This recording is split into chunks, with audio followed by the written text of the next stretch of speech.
Hello everyone, welcome back to ThePear. Today we're going to be predicting 2025. That's right, it's my yearly AFL season predictions, and this year, 2025, is set up to be a massive one. Today we're going to be predicting 1 to 18, the Coleman, the Brownlow, and the eventual premiers of this year, which I have no doubt I'll probably get 95% wrong, because that's what we do here at ThePear. I just get everything wrong in each of these videos. We're doing it at the same time every year, so without further ado, let's get down to business and predict 2025.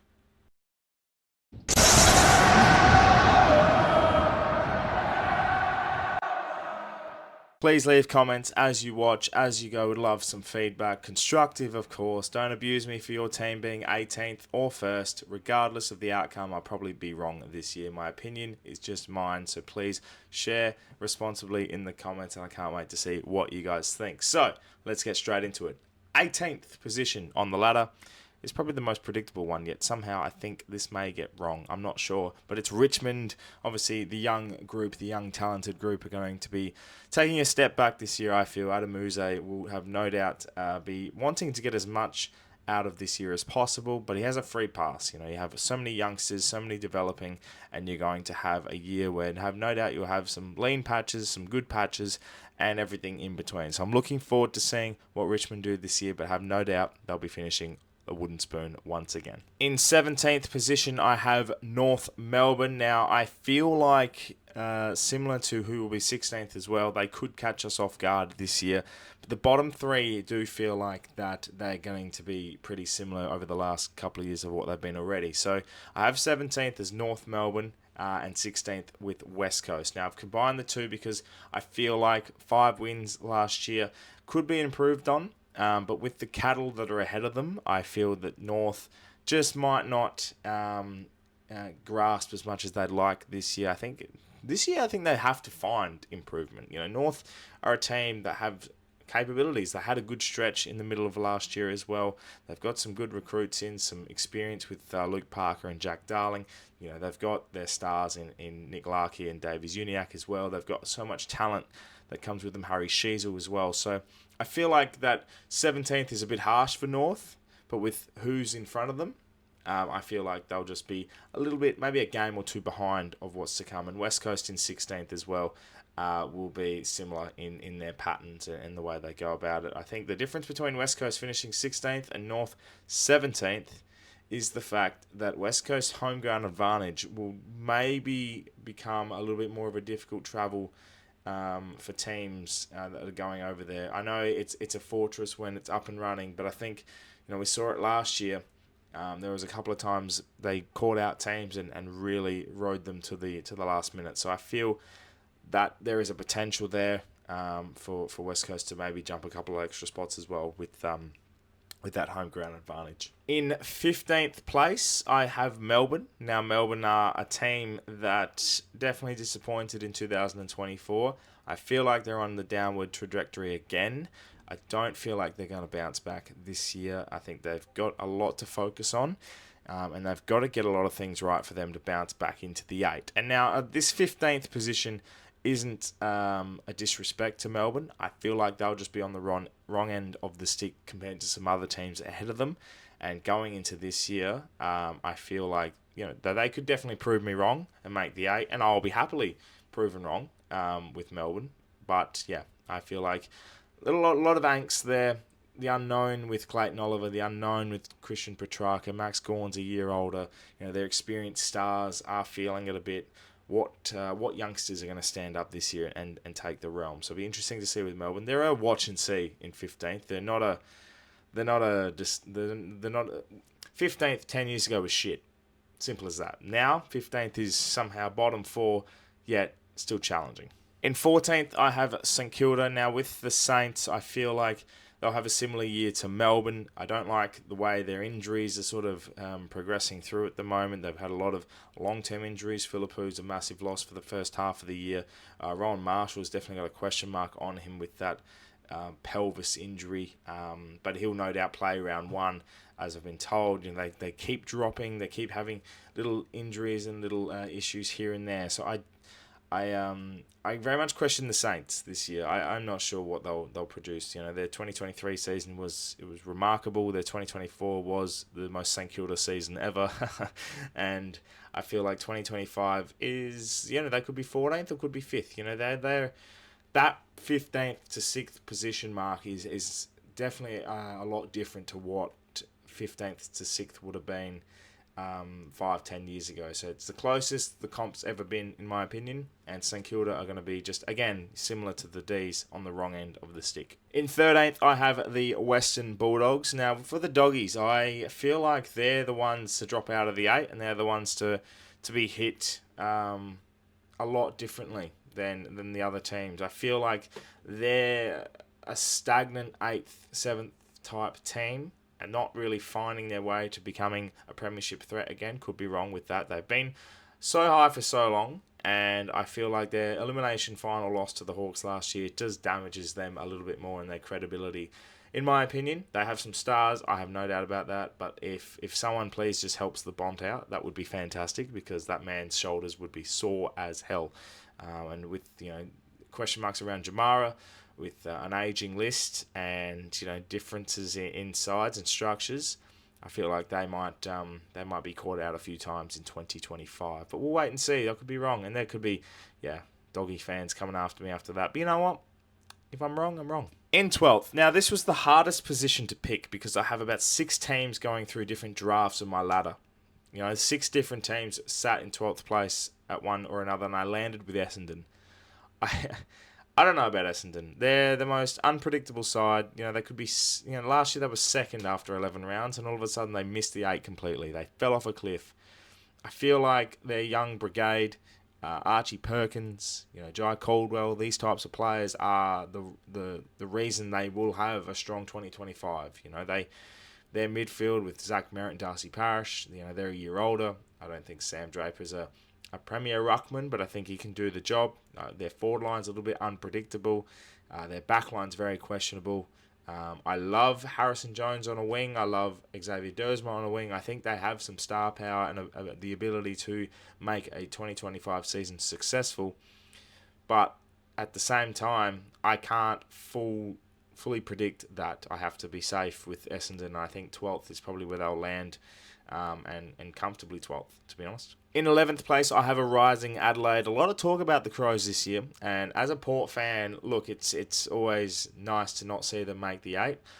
As a neutral, I think the beneficiary of Adelaide being an unpredictable side is always nice, because they can come out and play some great footy. We saw games like against Essendon last year. They came out and played an absolute blinder and won on a Friday night. But we've seen some absolute stinkers where they got pumped off the park, like against the Hawks on that Sunday Arvo. So they're an unpredictable side this year again. And I think a lot of this range of 15th to about 10th is unpredictable for 2025. That's a great thing, though, because they could come out and finish in the top 6. I have no doubt Adelaide has the star power to do it. They've got Sid Draper coming in this year. They have a great forward line. Isaac Rankin's going to take another step into his repertoire and just really develop into a great player. And I think they have a lot that can go for them this year. And if they can get it right, they've got a pretty reasonable fixture. If they can get it right in 2025, then Adelaide is going to be a danger. Definitely a danger come season's end. So we'll wait and see. But for now, I think they'll just fall short. I think their list is in need of a bit more of an overhaul. But they've got a good cattle, and I'm looking forward to seeing what they do. Hopefully not much, but we'll wait and see. In 10th position, I've put the Gold Coast Suns. This is reserved for the Gold Coast Suns over the last how many years?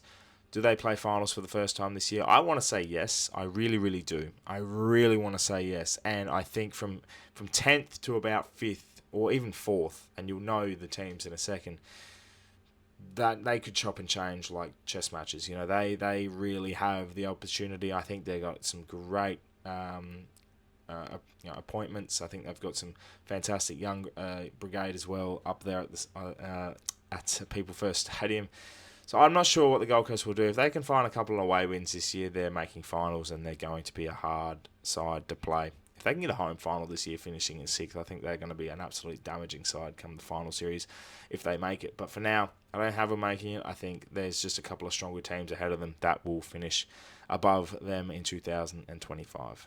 In 9th position, I have GWS. Now, you might be thinking, Anthony, you're an absolute idiot. Anthony, you're a freak. What are you doing? Well, let me tell you. This is the reason why. You can't go so many years making prelims, making grand finals, making finals consistently, and not eventually fall off a cliff. They fell off a cliff and somehow still made finals a couple of years ago and went to a prelim and nearly bet the Pies. They have a great list. They have a great structure. Their system is fantastic. But the only thing with the Giants is the fact that it only happens so many times before the gun runs out of the bullets. And I feel like this is the year. I feel like the Giants will have a little bit of a downfall and not make the 8. They'll just miss out. But I think we talk about teams missing out and straight sets and missing finals. The Giants are, I don't want to say the C word. They're not chokers. Well, they are, but, I don't really want to call them that because I feel like they've got so much more to offer. But I think compared to the top 8 that I'm going to give you, they're not making it. All right, ladies and gentlemen, it's time to dig deep and get into the top 8. This was the hardest top 8 to pick. I don't sit here as a footy expert. I sit here as a fan, and I sit here as a person that loves to see the unknown happen in footy. And I think with this top 8, this will be the most unknown and unpredictable top 8 you'll ever have. And I'm starting with 8th position, and that's Fremantle. They get back in this year. I think they've got some good acquisitions, good young talent. Their forward line is really nicely balanced. I love Josh Tracy. I think he's going to be a 40 to 50 goal player this year. Luke Jackson's going to be a star. They don't have Sean Darcy, which I think makes them a lot more damaging when it comes to the way they move the footy and their unpredictability in the midfield. They've got Andrew Brayshaw and Caleb Sarong. I think that in itself is a great midfield power. Nat Fyfe still has a lot to give. Their defensive unit is rock solid. They may be boring sometimes, but hell, they'll ball the hell out of the teams and they'll get their wins. That's the way Freo plays. So I look forward to seeing what they do this year. And if they get into the 8, I think they're going to be strong. In 7th position, I have Carlton. I don't see them making too much more of a gain this year. I think they'll be pretty similar than last year. I don't think they'll have a fall off like they did at the back end of last year and then get kicked out by Brisbane. I think they're going to be a little bit more consistent like that, but I don't think they'll be as clean as they were earlier in the year. I do feel like the Blues don't have enough, and I strongly think that we talk them up. They're like Adelaide in a preseason. We talk them up massively, and they start off hot. That's because they've got a run of good games. They play Richmond at the MCG. Pretty sure they're doing opening round again. But I sit here as a person that watches Carlton, and I'm like, I'm not sure. They've got Jagger Smith who's going to come in, be a star. Patrick Cripps, their midfield's elite. I think they take the next step again. But is it enough? That's the question. I think that's the question for Carlton. Are you enough? And I feel like they will be. They'll be damaging. But it'll be interesting to see how they go. I think they've got a great positive trajectory. I don't see them bottoming out anytime soon. And if it's not 2025, they'll be there and again 2026. And I think now they can be a little bit more of a stronger campaigner for September this year. So we'll wait and see on the Blues. And Charlie Curnow, good man. In 6th place, this in your minds, you're going to be sitting there going, oh my God, that sets up an elimination final at the MCG that's going to have 100,000 people. Yeah, that's right. I'm picking Collingwood to finish 6th. Carlton, Collingwood, hey, at the MCG come first week of finals. But in all seriousness, I think they finish 6th. They come back into the 8. Are they going to be as strong as they were in 2023 when they won the flag? I'm not entirely sure.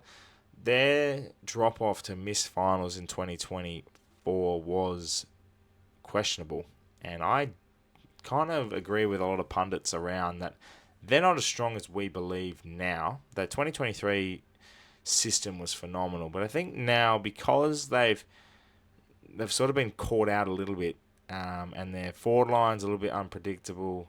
Their injuries sort of hurt them in 2024. Their back line can be exposed quite well. Their midfield's elite, obviously. And obviously they've got Nick Dacos. So I feel like for them, for the Pies, they jump back in. Acquisition of Dan Houston's a great get. Their movement of footy is going to be elite to watch this year. It's just a matter of sticking at it for a full 24 weeks of the year to make finals. I think they finished in 6th. In 5th position, I have the Hawks. Yes, the primetime Hawks, the mighty Hawks, the Wizards of Oz. I feel with the Hawks this year, they have the potential to drop off massively, and no one would question it because of the young list they have, and everyone's predicting them not to do that again, what they did last year. For me, I think they have a strong acquisition with Tom Barras. I think their forward line is dynamic enough. I think the next steps of Jack Ginnivan and Nick Watson are going to be elite. They've got Jai Newcomb. They've got players there that really have a lot of talent and enough to take them to another step. And 5th is an improvement on last year's 7th on the ladder. And as long as they don't play Ken Hinkley in finals, they'll do a lot of damage. So we'll wait and see on the Hawks, but I feel like they're going to be strong. They're going to be very strong this year, and I have no doubt they're going to be campaigning for another potential dig at it in finals. All right, let's get to the top 4 now. In 4th place, I have Port Adelaide. I'm predicting Port, my boys. Now, I'm a lot more bullish on Port than a lot of people this year, and I've seen the injuries happening and this and that, and I understand our first couple of weeks in the fixture is interesting, to say the least. Off the top of my head, I'm pretty sure they play Collingwood, Richmond, Essendon, St Kilda, and then Hawthorn as the first 5 games. And I think with Port Adelaide, people forget that when they go, they made a prelim, but they are home and away bullies, Port Adelaide, and the reason I'm so bullish on them this year is I think the dynamic of Port changes with no Charlie Dixon. They're a lot stronger up forward. They have a great forward line. They have a great midfield that can complement that forward line. The defence has obviously got to take some working, but you don't need a defence if the ball's always in your forward half. So I think Port Adelaide's dynamic this year is going to be something that a lot of teams will get caught out by, and I think that's a very strong thing for Port. Adelaide Oval factor counts them in for a strong season, and I think as long as they stay without any injuries throughout the year, big injuries I should say, then Port will be a strong force this year. And for my sake, and I hope for Port Adelaide fans' sake, flag bound. But there's a prelim that we have to jump through first if we ever make it. So hey, we can only hope. In 3rd place, I have the Swans. Now, the Swans, obviously with new coach Dean Cox this year, are going to be, I think, a little bit more unpredictable. I think their position this year is quite interesting because I don't know how to take the Swans, because you lose a grand final and you come back the next year and it's like, oh, well, we could potentially drop off massively. And we've seen teams do that before. I think with the Swans, they have the ability to bounce back again. They have an elite midfield, elite defensive unit. They have great running power. That SEG advantage is massive. Do they drop off? Potentially. I think they'll be strong enough to finish in the top 4, though. And they could be another, force to be reckoned with again this year. I don't think they're going to have a massive drop off under Dean Cox. They'll be prime time, I think, again. So I look forward to seeing what the Swans do. Isaac Heaney, also a potential Brownlow medalist in 2025 as well. He could be one to look out for. But let's just hope the Swans don't have a drop-off, because I think footy's good when the Swans are good. They've always been a strong candidate, so we'll see what happens with them. But 3rd position seems to be something I think you can probably lean on a lot more. In 2nd place, we have the Cats, Geelong. We're going to be We're going to be picking the Cats this year for 2nd position. I don't see them dropping off. I strongly think their acquisitions this year and their developing talent in youngsters, somehow they've managed to find some gems. Lawson Humphries, Ollie Dempsey, Max Holmes is going to be leading the charge. They still got the old horses in Patrick Dangerfield. I think their forward line's still elite. No Tom Hawkins this year, but they've got Shannon Neal, who looks big and bustly. Their defence is so strong. They've brought in Bailey Smith, who's going to bring some extra run and carry. They have a strong team. They're going to be very strong. More home games at the Cattery this year. you just can't write off Geelong, and I never want to again because I did it once and they fell out. They won the flag. Like I don't want to. I'm going to bank them in. I'm finishing second. I don't want to be.